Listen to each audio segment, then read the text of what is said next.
Hello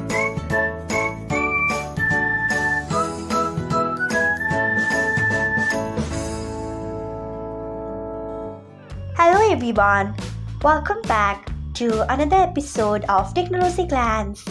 Today, in this video, I'm going to guide you through how you can turn on poll notification on Skype. So, let's get started. Firstly, open Skype app in your device. Then tap on your profile icon.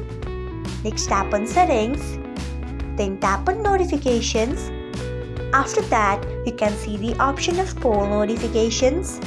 Turn on it by tapping on it. So, this is how you can turn on poll notification on Skype. Thanks for watching. If you found this guide helpful, we would love it if you hit the thumbs up button below. We upload great new tech tutorials like this one every day. So, do not forget to subscribe to our channel and hit the bell icon so that you'll never miss another update.